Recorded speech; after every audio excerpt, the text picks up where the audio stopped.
Here are two words, the Pentagon and the Pentateuch.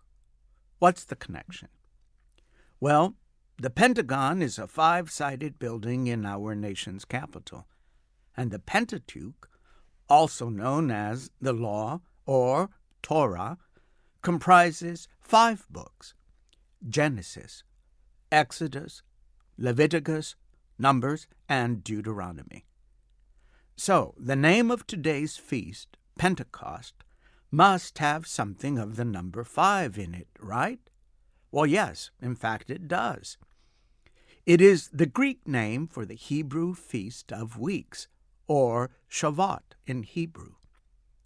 In Leviticus chapter 23, verses 15 through 22, God tells the sons of Jacob that they are to celebrate this feast 7 weeks and 1 day after the Feast of First Fruits celebrated as part of Passover. When Jesus appears to the apostles in Jerusalem 50 days after his resurrection, they were all in Jerusalem together to celebrate the Jewish Feast of Weeks. So, though our Feast of Pentecost is, of course, focused on Jesus the Christ, our Feast of Pentecost has very deep Jewish roots through Jesus and through his apostles.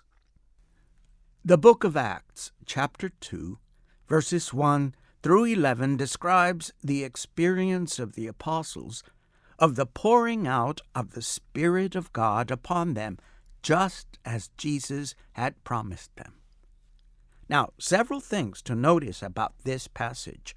1, how God manifests his glory in the physical form of fire, in the form of tongues of fire. Here, God, in his merciful, creative love, is fashioning something totally new and wonderful. All of us baptized Catholics and Christians of other traditions are the beneficiaries of this fire, and nothing, not sin, not hatred, nothing at all has ever extinguished this fire of God. And 2, the fire of God has a name, the Holy Spirit. And if we bow before God and ask him to fashion us in the image and likeness of Christ, he indeed will do it through the Holy Spirit.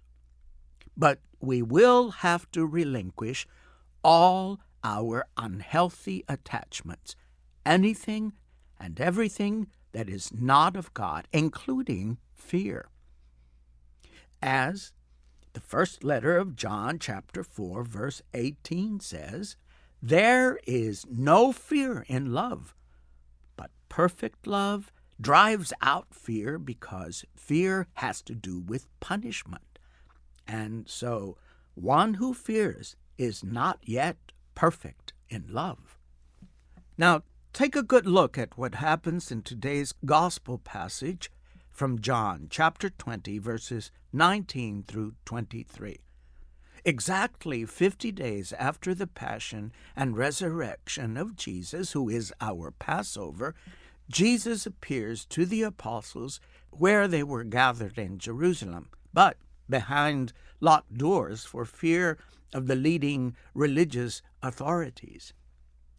Jesus, when he appears to them, does not shame or blame any one of them, not one. And what does Jesus do?